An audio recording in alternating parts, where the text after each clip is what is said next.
नमस्कार, पद्मेश 24/7 में आपका स्वागत है। आज आपके साथ मैं कृष्णा संडे। चलिए न्यूज बुलेटिन की शुरुआत करते हैं आज की हेडलाइन से।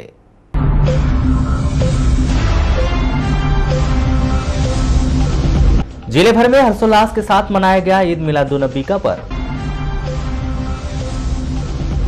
1,20,00,000 का बिल जमा नहीं करने पर कट गई नगर पालिका की बिजली। 1 नवंबर से जिले भर में 25% बसों का शुरू हो जाएगा संचालन। रेत ठेकेदारों की पहल, पूरे जिले में एक दाम पर मिलेगी रेत। सभी विकास खंडों में खुलेंगे बुकिंग सेंटर। अब खबरें विस्तार से। मुस्लिम धर्मावलंबियों का सबसे बड़ा पर्व जश्न ईद मिलादुन्नबी शुक्रवार को जिला मुख्यालय सहित अन्य ग्रामीण अंचलों में हर्षोल्लास के साथ मनाया गया, जहां पूरे दिन विभिन्न कार्यक्रमों के आयोजन किए गए। हालांकि इस पर्व पर कोविड-19 के चलते प्रशासनिक अनुमति न होने के कारण नगर में भव्य रूप से आयोजित किया जाने वाला जुलूस मोहम्मदी का आयोजन नहीं हुआ है। लेकिन परंपराओं के अनुसार मुस्लिम धर्मावलंबियों के द्वारा जुलूस मोहम्मदी जामा मस्जिद चौक से चांदनी चौक तक निकाला गया, जहां फर्श से लेकर अर्श तक या रसूल अल्लाह की गूंज सुनाई दी। नगर में इस पर्व की शुरुआत जामा मस्जिद चौक में परचम कुसाई के साथ की गई, जहां सामाजिक बंधुओं की उपस्थिति में प्रतिवर्ष के अनुसार इस वर्ष भी पूर्ण विधि विधान के साथ परचम कुसाई की रस्म अदा की गई। वहीं हाफिजों उलेमाओं की प्रमुख मौजूदगी में दुआओं का दौर शुरू हुआ, जिसमें सामाजिक बंधुओं ने पूरे देश में अमन, चैन, शांति व आपसी भाईचारे की दुआएं की। वहीं इस खास मौके पर कोरोना संक्रमण से निजात की दुआएं मांगी गई, जिसके तुरंत बाद नारा ए तकबीर की असदाओं के साथ जुलूस मोहम्मदी का आगाज किया गया। बधाइयों का यह दौर सुबह से ही देखा गया। वहीं जिले भर में हर्षोल्लास व धार्मिक विधि विधान के साथ मनाए जा रहे इस पर्व में सुरक्षा के भी पुख्ता इंतजाम देखे गए, जहां अल सुबह से ही जगह जगह पुलिस टीम मौजूद रही। वहीं जिले भर में शांति व आपसी भाईचारे के साथ यह पर्व मनाया गया।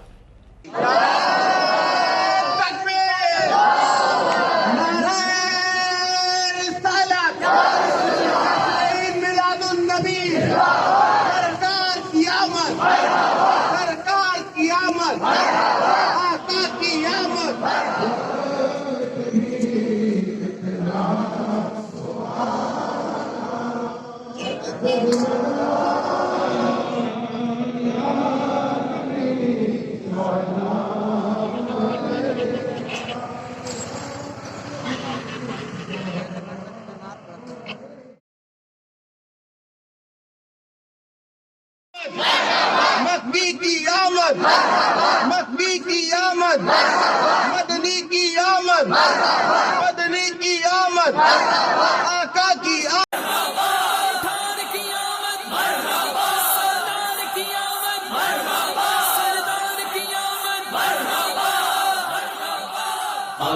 के दीवाने हैं, आका के मस्ताने हैं। जश्न मिलाद मनाएंगे, झंडे हरे लहराएंगे। आका के दीवाने हैं, आका के मस्ताने हैं।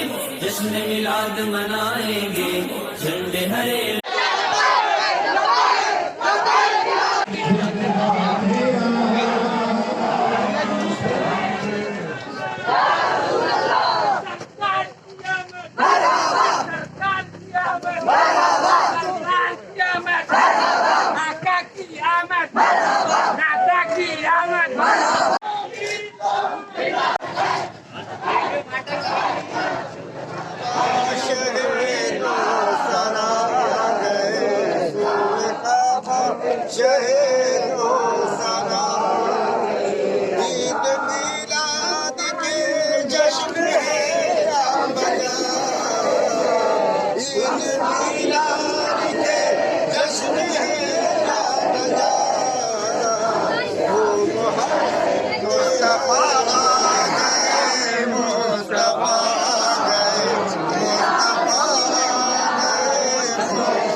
हट्टा थाना क्षेत्र के अंतर्गत गर्दा निवासी एक व्यक्ति की जिला अस्पताल में इलाज के दौरान संदिग्ध परिस्थिति में मौत हो गई।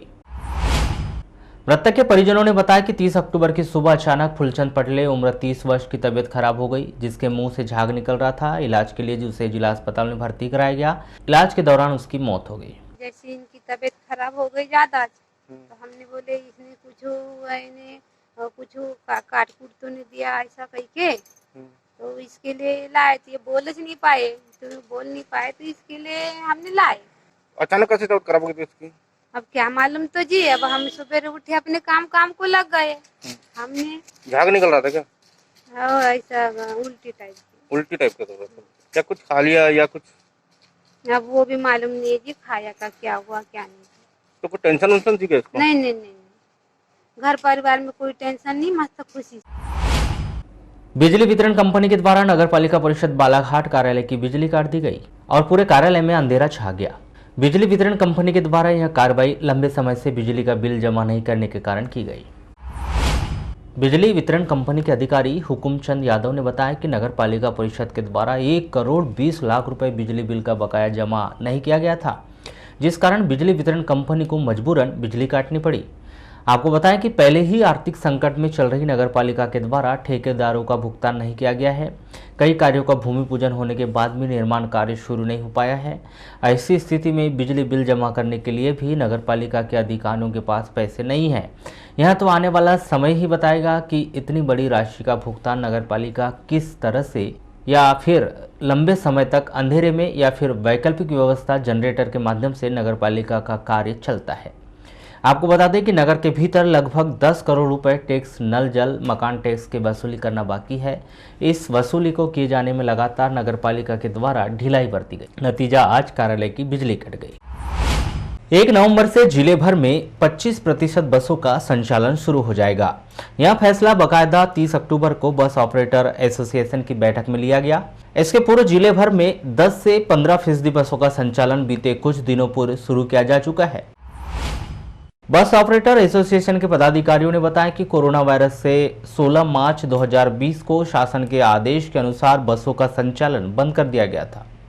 उसके बाद लगभग 6 महीने तक बसों का संचालन नहीं किया गया। अक्टूबर माह की शुरुआत में शासन के आदेश के अनुसार जिले भर में 10% बसों का संचालन शुरू किया गया। शुरुआत में बसों को सवारी तक नहीं मिली, लेकिन धीरे धीरे कोरोना का डर लोगों में कम होता गया और सवारी मिलते गई। आगामी दिनों में त्योहार और लोगों की जरूरत को देखते हुए बस ऑपरेटर एसोसिएशन ने फैसला लिया है कि 1 नवंबर से जिले भर में 25% बसों का संचालन शुरू कर दिया जाएगा। हमारी जो एक्चुअली मांग थी समस्त बस ऑपरेटर बालाघाट की ओर से कि समय पहले तो जो डीजल रेट 18 रुपये बढ़ा हुआ है, तो हमारा किराया बढ़ाया जाए। उस स्तर पे, प्रदेश स्तर में हमारी बात चल रही थी। तो अभी तक के तो थे, सितंबर का हमने 50% टैक्स पटा दिए, अक्टूबर का भी कुछ पटाए, कुछ गाड़ी आई फार्म करें। लेकिन अब नवंबर से स्थिति है कि सीजन को देखते हुए ये मान के चलो कि 25% गाड़ी 1 तारीख, 2 तारीख या 3 तारीख से चालू हो जाएगी। किन किन क्षेत्रों में गाड़ियाँ का संचालन चालू हो जाएगा? भैया सभी रोड में, बालाघाट जौलपुर चल रही है, बालाघाट सिवनी भी चालू होगी, बालाघाट कटंगी भी चालू होगी, बालाघाट मोहाड़ भी चालू होगी। बालाघाट से नैनपुर के लिए मैंने 2 गाड़ी चालू कर चुका था, और भी कल परसों से 2-3 गाड़ियाँ और चालू हो जाएगी। जो बैहर रोड बंद था कांगुलपारा के पास में, शायद इसकी भी हमारे एक बस ऑपरेटर ने बात कर चुका था, तो वो रोड भी शायद खोल दिए। तो 1 तारीख से हमारा संचालन बैहर रोड में भी चालू हो जाएगा। यात्री कुछ परेशान हैं और बसें बालाघाट एसोसिएशन में कम से कम 300-350 बसें हैं। लगभग 25% बसों का संचालन शुरू करना बिल्कुल ऐसा ऑपरेटर ने निर्णय लिया है। 3 से 4 तारीख के बीच में बसें हर रोडों पे 2-2, 4-4, 5-5 जैसे समझ में आता है वैसे आपरेटर अपनी बसों का संचालन करना चाहेंगे। एक बसों पे कम से कम नहीं तो भी 10-10 हज़ार रुपये का हमको खर्चा आएगा। और सारे ऑपरेटर लोग इस अभी कोरोना काल में तो शायद ही संभव है कि पूरे बसें ऑपरेटर अपने आप संचालन कर पाएंगे। एक बसों में 10-10 हज़ार खर्चा है। Insurance company, main insurance company जो नेशनल इंश्योरेंस कंपनी जो है, ये हमारा इंश्योरेंस बढ़ाने में असमर्थ है, और बाकी जो यूनाइटेड है, न्यू इंडिया है, ये इंश्योरेंस हमारा बढ़ाने में सक्षम है। 29 अक्टूबर को प्राप्त रिपोर्ट में बालाघाट जिले के 19 मरीजों के सैंपल कोरोना पॉजिटिव पाए गए हैं। शासन के प्रोटोकॉल के अनुसार 32 मरीजों के ठीक हो जाने पर उन्हें 29 अक्टूबर को डिस्चार्ज कर दिया गया। इस प्रकार बालाघाट जिले में अब तक कुल 2009 मरीज कोरोना पॉजिटिव पाए जा चुके हैं। इनमें से 1855 मरीज शासन के प्रोटोकॉल के अनुसार ठीक होकर अपने घर जा चुके हैं। 132 मरीजों का उपचार किया जा रहा है। 12 मरीजों को उपचार के लिए मेडिकल कॉलेज छिंदवाड़ा रेफर किया गया है और 10 मरीजों की मृत्यु हो चुकी है। अन्य जिलों एवं राज्यों में बालाघाट जिले के 110 व्यक्ति कोरोना संक्रमित पाए गए हैं। मुख्य चिकित्सा एवं स्वास्थ्य अधिकारी डॉक्टर मनोज पांडे से प्राप्त जानकारी के अनुसार 29 अक्टूबर को कोरोना पॉजिटिव पाए गए 19 मरीजों में लांजी तहसील के ग्राम पुरवाटोला के 5 मरीज, बड़गांव का 1 मरीज, कालीमाटी का 1 मरीज, लांजी तहसील के 2 मरीज, खैलांजी तहसील के ग्राम साले टीका का 1 मरीज, टेमनी का 1 मरीज, कन्नड़ गांव का 1 मरीज, वारासुनी तहसील के ग्राम मेहंदीवाड़ा का 1 मरीज, नगरीय क्षेत्र वारासुनी के वार्ड नंबर क्रमांक 1 के 2 मरीज एवं लालबर्रा तहसील के ग्राम बांधरी के 4 मरीज शामिल हैं। आम हितग्राहियों की सुविधाओं को ध्यान में रखते हुए अब बालाघाट सहित तमाम विकास खंडों में रेत बुकिंग सेंटर खोले जाएंगे, जहां पर आमजन को और रॉयल्टी सहित एक ट्रॉली रेत 2100 रुपए में आसानी से मिल पाएगी। मुख्यमंत्री आवास योजना के तहत जो हितग्राही मकान निर्माण कर रहे हैं, उन्हें रेत घाट की दूरी के हिसाब से 1200 रुपए प्रति ट्रैक्टर ट्रॉली रेत उनके घर तक पहुंचेगी। इस संदर्भ में नगर के एक निजी होटल में आयोजित प्रेस वार्ता के दौरान पत्रकारों से चर्चा करते हुए रेत कॉन्ट्रैक्टर संजय सिंह कछवा ने बताया कि कुछ महीनों से लगातार यह बात सामने आ रही कि आमजन को अधिक कीमत पर रेत लेने पर मजबूर होना पड़ रहा है। इसको देखते हुए एसोसिएशन के द्वारा नया नियम कानून बनाते हुए बालाघाट सहित तहसील स्तर पर रेत बुकिंग सेंटर खोले जा रहे हैं, जहां आम व्यक्ति निर्धारित राशि जमा कर रेत प्राप्त कर सकता है। रेत के कारण बालाघाट जिले में मीडिया में हो या राजनीतिक क्षेत्रों में हो काफी सरगर्मी चल रही है। तो कुछ भी मतलब उलझुल बातें बताई जा रही है, जो जिस रेट में रेत नहीं मिल रही है या मिल भी रही है तो क्यों मिल रही है। तो ये सब चीजों के लिए हमको लगा कि कुछ सिस्टम बना दिया जाए। तो उसी के उद्देश्य के लिए हम कि बहुत जल्दी हम रेत बुकिंग सेंटर खोल देंगे शहर में। रेत बुकिंग सेंटर खोल के वहां पे हम लोग ये कर रहे हैं कि जैसे बालाघाट क्षेत्र की शहर की बात है, तो यहाँ केवल 2100 रुपए में रॉयल्टी सहित रेत हितग्राही को या जो भी जरूरतमंद है जिनको लग रही है रेत उनको पहुंचा दी जाएगी। तो जो भी प्रधानमंत्री आवास का हितग्राही है उसको 1200 रुपए में उसके घर में पहुंच के रेत दी जाएगी। ये हम लोग ने जो निकटतम स्वीकृत रेत खदान रहेगा उसके दूरी के आधार पर रखे हैं। स्वीकृत रेत खदान से 5 किलोमीटर तक की दूरी पे उसको 1200 में रेत पहुंचा के दे दी जाएगी। मैक्सिमम अपना जिला नदियों का जिला है। मैक्सिमम गांव के 5-7 किलोमीटर के रेंज में नदियां हैं। 5 से 10 किलोमीटर की रेंज में रहेगी तो केवल 1500 रुपए में उसको रेत पहुंचा दी जाएगी। इस संदर्भ में रेत कॉन्ट्रैक्टर पवन पाठक ने कहा कि जिले में रेत उत्खनन का शासन के नियमों के तहत किया जा रहा है। वहीं आमजन की सुविधाओं को ध्यान में रखते हुए रेत बुकिंग सेंटर का तरीका अपनाया जा रहा है, जिससे प्रधानमंत्री आवास योजना हितग्राही सहित आमजन को सीधा लाभ मिलेगा, जिससे आपके द्वारा हम बाकी सारे लोगों तक मैसेज देना चाहते हैं कि अभी हमारी नीड और आने वाले टाइम पर हम क्या देने वाले हैं। 1 तारीख से चीजें कैसे उपलब्ध कराएंगे, लोगों को कम पेमेंट में रेती उन्हें उपलब्ध हो जाए, और हम शासन द्वारा जो हितग्राही हैं प्रधानमंत्री के आवास हैं उनको कैसे पहुंचाएंगे, उन तक कम पेमेंट में उन तक कैसे पहुंचेगी रेती, और हमारी क्या प्लानिंग है, उससे आपको बुलाकर ये सारी चीजों का चर्चा करने का विषय था।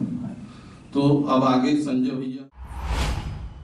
खैलांजी थाना क्षेत्र के अंतर्गत ग्राम पंचायत भोरगढ़ में आपसी रंजिश के चलते 21 अक्टूबर की रात्रि में हुए जानलेवा हमले में घायल 32 वर्षीय विजय मते की उपचार के दौरान 23 अक्टूबर को मौत हो गई थी एवं दूसरा भाई 24 वर्षीय मनीष मते का उपचार जारी है। खैलांजी पुलिस ने इस घटना में आरोपियों के खिलाफ भादवी की धारा 302 के तहत मामला पंजीबद्ध कर आरोपियों की सरगर्मी से पतासाजी कर रही है। इस घटना के मुख्य आरोपी कालू को 5 दिन पूर्व गिरफ्तार कर लिया है, जो सलाखों के पीछे है। वहीं 28 अक्टूबर को 2 आरोपी ठानीराम लिल्लारे और धर्मेंद्र लिल्लारे को गिरफ्तार कर गुरुवार को न्यायालय में पेश कर वहां से उन्हें जेल भेज दिया एवं 3 आरोपी फरार है, जिनकी पुलिस तलाश कर रही है, जिन्हें भी जल्द गिरफ्तार करने की बात खैलांजी पुलिस के द्वारा कही जा रही है। जानलेवा हमले में 24 वर्षीय विजय मते की मौत हो जाने से आक्रोशित परिजनों व ग्रामीण जनों ने शुक्रवार की रात 10 बजे मृतक के शव को खैलांजी तुमसर नागपुर हाईवे मार्ग पर रहकर चक्का जाम कर आरोपियों को गिरफ्तार कर सख्त कार्रवाई करने की मांग की गई थी। साथ ही मृतक के परिजनों ने पुलिस प्रशासन पर आरोपियों से मिलीभगत का आरोप भी लगाया था। विगत दिनों जो जानलेवा हमला हुआ था उसमें आपने 2 और आरोपियों को पकड़ा है। अभी 28 तारीख को आरोपियों की पता तलाश कर रहे थे हम। उसी समय सूचना मिली कि ग्राम कच्चे घनी की जो पहाड़ी है वहाँ पे 2 आरोपी छुपे हुए हैं।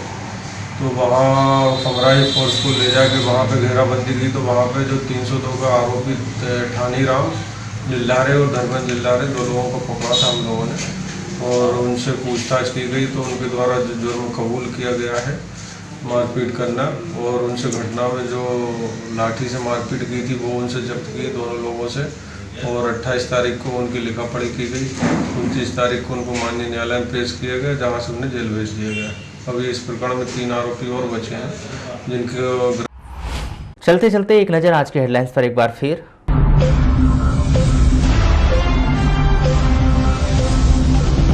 जिले भर में हर्षोल्लास के साथ मनाया गया ईद मिलादुन्नबी का पर्व। 1 करोड़ 20 लाख का बिल जमा नहीं करने पर कट गई नगर पालिका की बिजली। 1 नवंबर से जिले भर में 25% बसों का शुरू हो जाएगा संचालन। रेत ठेकेदारों की पहल, पूरे जिले में एक दाम पर मिलेगी रेत। सभी विकास खंडों में खुलेंगे बुकिंग सेंटर। तो पद्मेश 24/7 में बस इतना ही। आप बने रहिए हमारे साथ, देखते रहिए पद्मेश 24/7। नमस्कार।